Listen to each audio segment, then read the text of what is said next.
هو مش شرار، هو واحد بيطلع العالم. هو النهارده بيحصل تنافس العالم كله سبقنا في كده، يعني العالم كله سبقنا ان في عده اتحادات موجوده في كل بلد. ده بيعمل ايه؟ بيعمل تنافس بين الاتحادات وبعضها لخدمه العمال في البلاد، فالنتيجه الطبيعيه اللي في الاخر هيعود على ان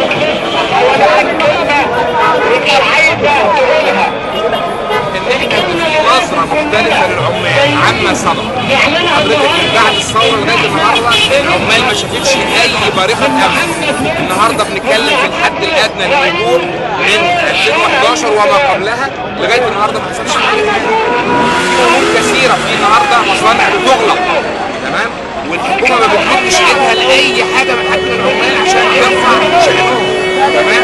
في عمال بتفصل، يعني في عدد العمال اللي فصلت خلال السنه اللي فاتت اكتر من عدد العمال اللي فصلت 10 اضعاف او ضعف من في الفتره بتاعت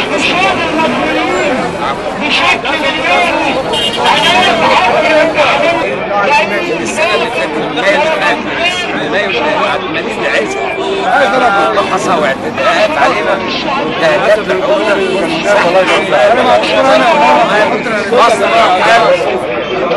رابط عودة المصانع الممنوعة مرة ثانية اللي حكم القضاء المصري العظيم بردها، رفض تشغيل المصانع المغلقة 4500 مصنع. كل دي حقوق منتهكة لينا.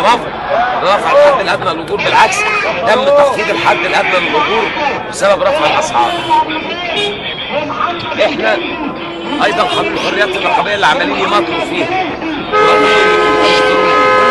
بهدف عدم استقرار الاوضاع النقابيه لحد دلوقتي. احنا جايين بصرخه عمال مش احتفال. هنحتفل بايه؟ احنا ما كلناش حاجه عشان نشرب عليها ميه.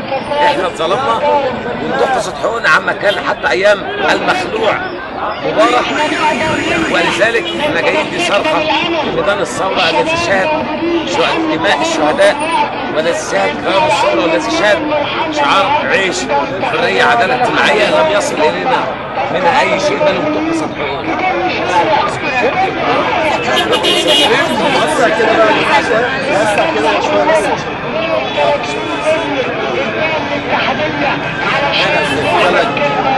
استقبال اولا حضرتك تقول هل هو احتفال ام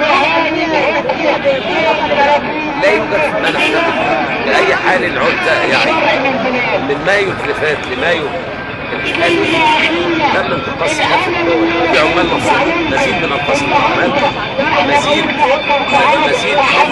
الانتهاك للعمال، مزيد من الاعتداء واستخدام العنف والعنف المفرط مع اضرابات عماليه واستغلال لحم العمال، تسليم بلطجيه على حبس العمال واحكام السجن على العمال. احنا بنتعرض لانتهاكات لم نشهدها حتى ايام الاحتلال الانجليزي. ما يطمئني ان النقابات الوليده المطلعه تبني نفسها ولا زالت تبني نفسها وتنمي قدراتها ستواجه وتتبنى الان الثوره والعيش والحريه والعداله الاجتماعيه. لن نتنازل عنها. لن تدي معنا خطب الرؤساء خطب الجمعه يسمع خطب اللي فينا الكنيسه، بيسمع وعظ الاحد، مش ناقصين كمان خطب جمعه. احنا محتاجين قرارات جذريه، احنا محتاجين اجراءات لا الحكومه القائمه غير مرشحه لاصدار اي قرارات لصالح الطبقه العامله، بل مرشحه لاصدار قرارات لصالح فئه محدوده. ممكن الان يروح المستشارين بيكلفوا خزانه الدوله اكثر من 15 مليار جنيه. كانوا ايام مبارك المرضي عنهم نظام مبارك واجهزه الامن ولجنه السياسات، والان مستشارين من الجماعه هم اجهل من الموظفين اللي بيروحوا المستشارين عندهم. اصغر موظف واصغر عامل في اي موقع من مواقع العمل الانتاجي والانتاج ينفر اكثر من المستشارين الكبار. لنا تجارب معاه لا يبقى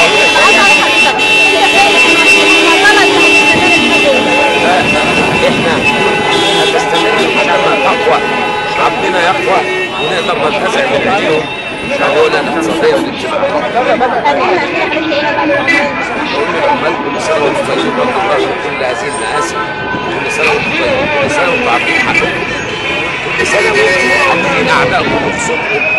مش هندي أصواتنا لحد بيمنع علينا حقوقنا الاقتصادية والاجتماعية، مش هندي أصواتنا لحد بيعلق علينا الأسعار، مش هندي أصواتنا لحد يفرض الضريبة على الفقير ويبيع في الغني، مش هندي أصواتنا لحد في اللي جاي الأيام القادمة لحد بينتهك حقوقنا، مش هندي أصواتنا لحد بيعتبر مطالبنا المشروعة حقنا المشروع في ثروة بلدنا بيعتبرها إضرابات فئوية وساعات يبقى عليها مؤامرات.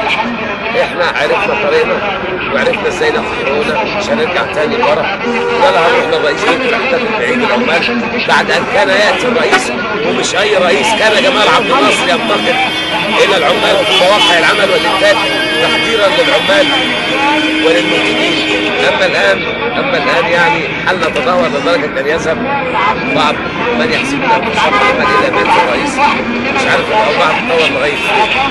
ربنا يستر واحنا مواصلين نضلنا واحنا جزء من هذه الثوره لا ننفصل عنها ابدا حتى تحقق.